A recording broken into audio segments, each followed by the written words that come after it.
When she like first hair looking, you know. I wish she would have been his mom. She's such a great person.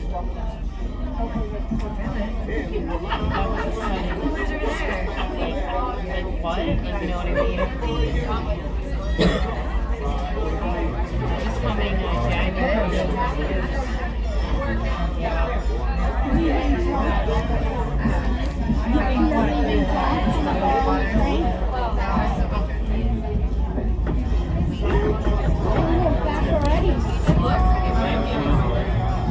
we on the quiet train.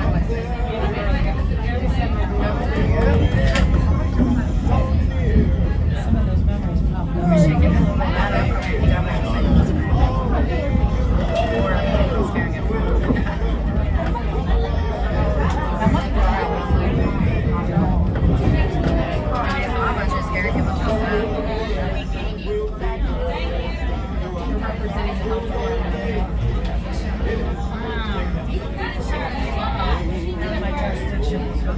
someone might come up and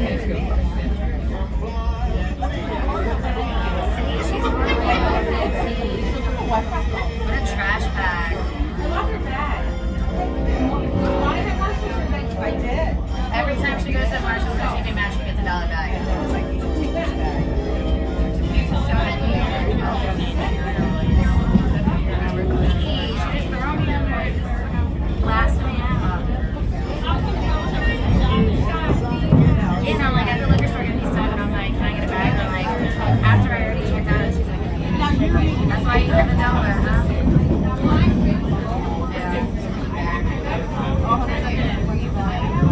You think that? I paid like $2. I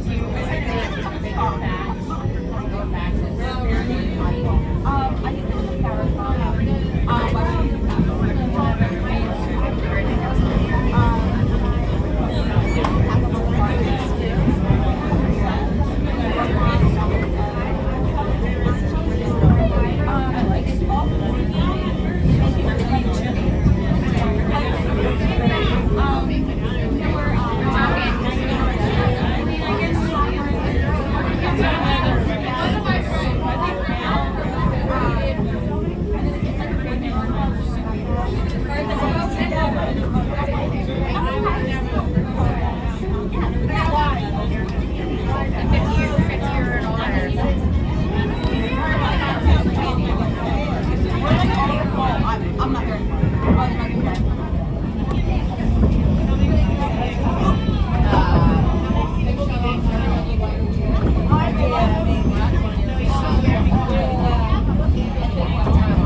I can have your attention for just a minute or two.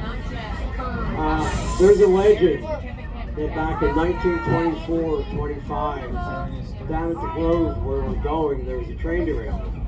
What it was a train, well, we'll be there in just a couple minutes. The train was coming around the curve there, it was going a little too fast, and the station master went out onto the track and ran down waving his red light for the train to slow down. But he didn't make the curve, and a couple of the trainmen were killed. A couple of the train crew were killed. And there's a legend that every now and then you'll see red lights along the tracks. And we saw one time last night, just for a brief incident last night. So we've seen them at other times. So, you know, take it for what it's worth. But if you see the red lights on the track, chances are that's ghosts from the crew members that were killed on the train wreck.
In the temple during some of the fighting around Richmond, is sent home.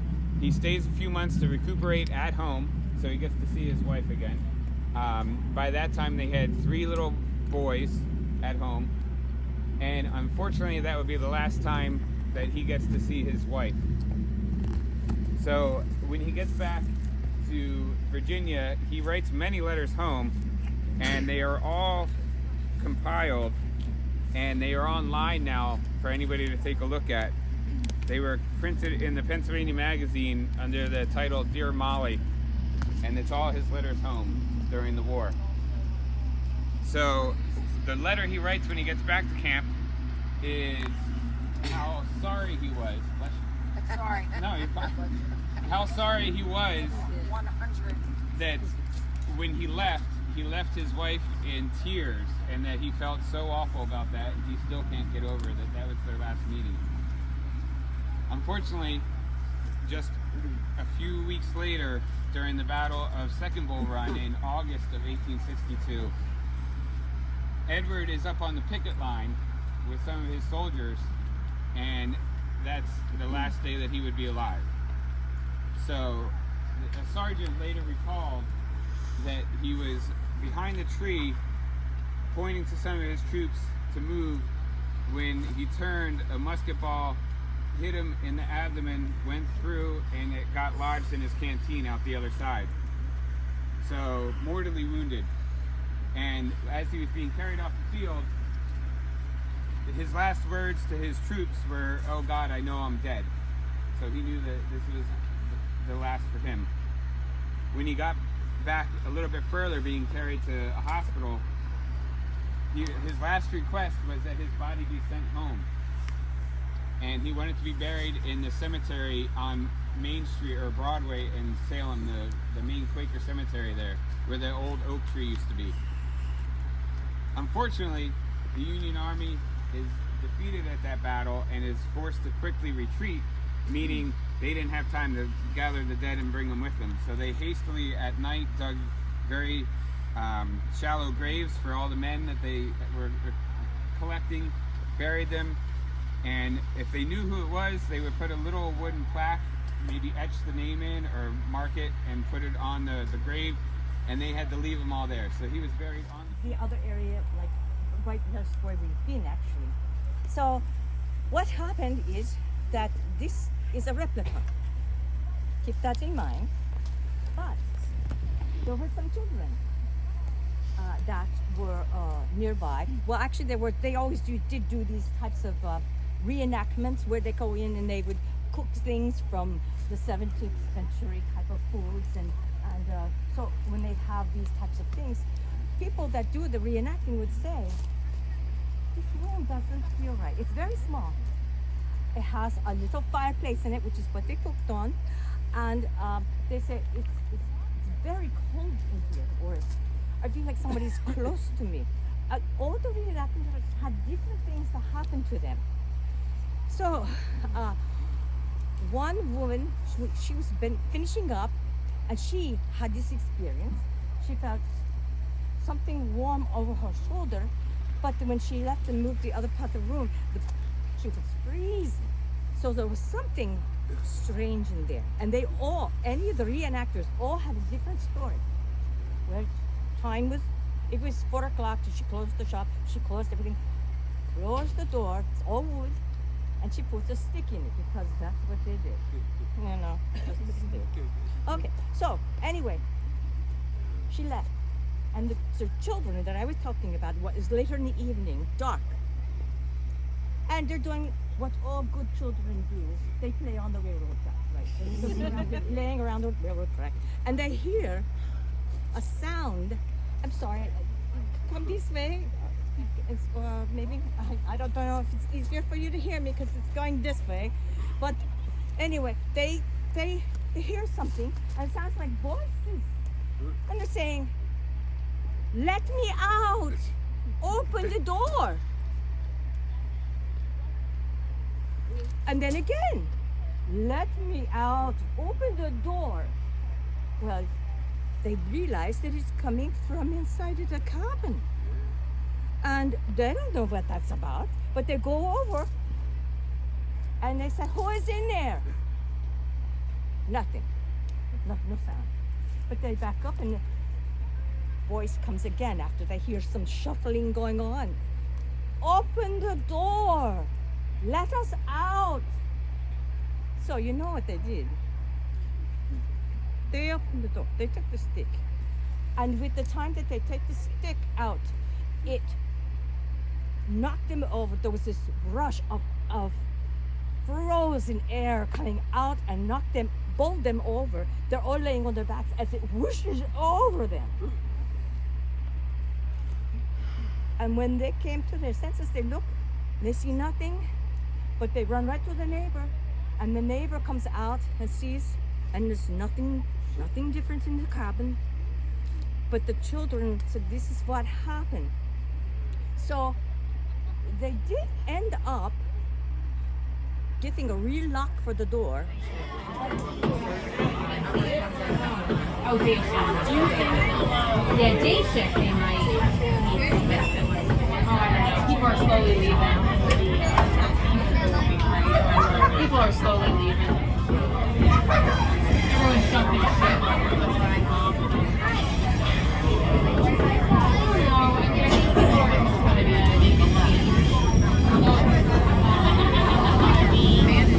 five make landfall.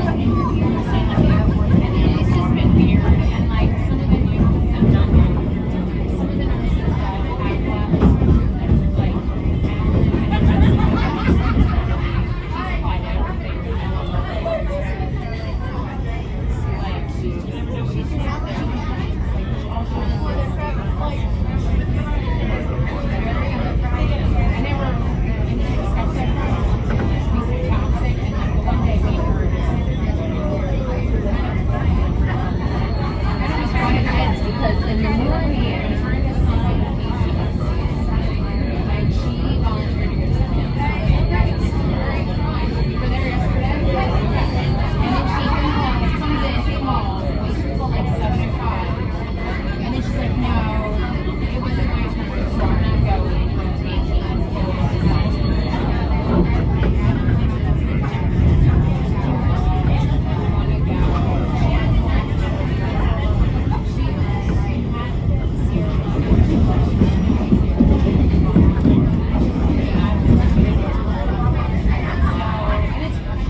my iPad on and literally just bottom like that and like it does not take long.